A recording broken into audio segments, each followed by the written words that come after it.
जरा सोचिए, इस अनंत ब्रह्मांड में अरबों सितारों और खरबों ग्रहों के बीच आप यहाँ इस वक्त मौजूद हैं। क्या क्या यह क्या यह महज एक इत्तेफाक है? क्या यह महज एक इत्तेफाक है? क्या हम यहाँ सिर्फ पैदा होने, बिल भरने और फिर चुपचाप मर जाने के लिए आए हैं? अक्सर रात के सन्नाटे में हमें यह सवाल परेशान करता है, मेरे होने का मतलब क्या है? What is my purpose? आज आज का यह वीडियो किसी जादुई फॉर्मूले के बारे में नहीं है, बल्कि यह विज्ञान, मनोविज्ञान और प्राचीन दर्शन के उन रास्तों के बारे में है जो आपको आपके जीवन की असली वाही तक ले जा सकते हैं। आज हम महज जीवित रहने और वाकई जीने के बीच में आज हम महज जीवित रहने और वाकई जीने के बीच के उस महीन अंतर को समझेंगे जिसे दुनिया पर्पस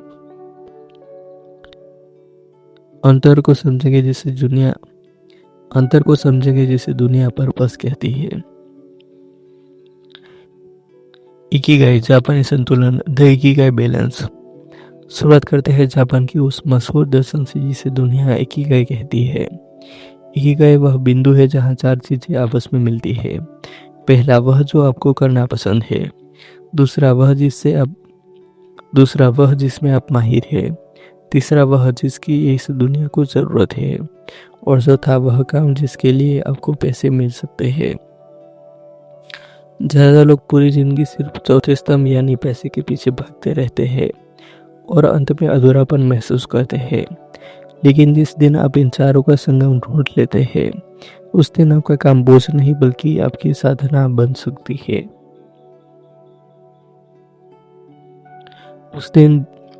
उस दिन काम बोझ नहीं बल्कि आपकी साधना उस दिन आपका काम बोझ नहीं बल्कि आपकी साधना बन जाता है। आपका उद्देश्य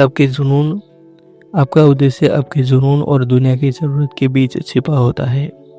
विक्टर फ्रैंकल और अर्थ की खोज, mains search for meaning.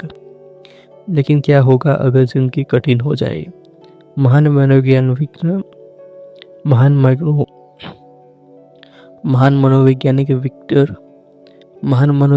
Victor Frankel ने नाजी कैंपों की भयानक यातनाओं के बीच एक अद्भुत बात सीखी थी। उन्होंने देखा कि वहां लोग सबसे पहले टूट गए जिनके पास भविष्य की कोई उम्मीद नहीं थी। उन्होंने कहा कि जीवन का कोई पहले से तय उद्देश्य नहीं होता जिसे आपको कई बाहर ढूंढना है, बल्कि उद्देश्य वह है जिसे आप हर दिन अपनी चुनौतियों का सामना करते हुए कोड बनाते हैं। आपका उद्देश्य किसी दूसरे की सेवा करना हो सकता है, कोई कला बनाना हो सकता है, या महज गरिमा के साथ दुख सहन भी हो सकता है। जब आपके पास जीने का एक मजबूत क्यों होता है, तो आप किसी भी कैसे हाव को बर्दाश्त कर सकते हैं। जैविक और सामाजिक उद्देश्य, बायोलॉजिकल एंड सोशल पर्पस। विज्ञान के नजरिए से देखें तो हमारा प्राथमिक उद्देश्य उत्तरजीविता, सर्वाइवल और विकास, इवोल्यूशन है। अपने अनुभवों को अगली पीढ़ी तक पहुंचाना और इस प्रजाति को बेहतर बनाना हमारा जैविक धर्म है। लेकिन इंसान सिर्फ जीन्स का एक पुलिंदा नहीं है। हमारा मनोवैज्ञानिक उद्देश्य यानी योगदान, कंट्रीब्यूशन में छिपा है।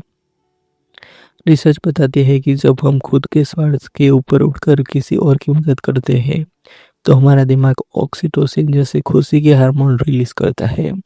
शायद ब्रह्मांड ने हमें डिजाइन ही इसी तरह से किया है कि हमारी सबसे बड़ी खुशी दूसरों के काम आने में ही छिपी हो।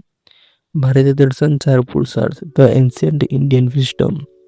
हजारों साल पहले भारतीय ऋषियों ने जीवन के उद्देश्य को 4 हिस्सों में बांटा था, जिन्हें पुरुषार्थ कहा गया। पहला, धर्म यानी अपने नैतिक कर्तव्यों का पालन। दूसरा, अर्थ यानी ईमानदारी से संसाधनों को जुटाना। तीसरा, काम यानी जीवन के सुखों का आनंद लेना। और चौथा, मोक्ष यानी खुद को जानना और बंधनों से मुक्त होना। यह दर्शन हमें सिखाता है कि पैसा और सुख गलत नहीं है, लेकिन वे तब तक अधूरे हैं जब तक उनके पीछे धर्म की नींव और मोक्ष की प्यास न हो। जीवन का अंतिम उद्देश्य शायद खुद को उस विराट चेतना का हिस्सा महसूस करना ही है। अंत में याद रखें कि जीवन का उद्देश्य कोई मंजिल नहीं है, बल्कि यह चलने का एक तरीका है। यह हर सुबह उठकर खुद से पूछना है कि आज मैं इस दुनिया को थोड़ा बेहतर कैसे बना सकता हूँ। जैसे धर्म हमें सही राह पर चलना सिखाता है, वैसे ही अगर आपको लगता है कि आज के इन विचारों ने आपकी सोच थोड़ा भी विचार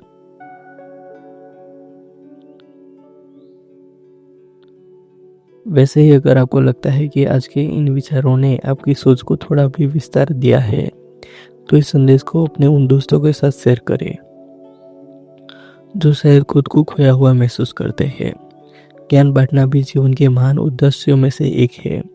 इन 5 दृष्टिकोण में से कौन सा आपके दिल के सबसे करीब है, नीचे कमेंट में जरूर लिखिए, क्योंकि आपकी एक टिप्पणी किसी और के लिए उत्तर बन सकती है।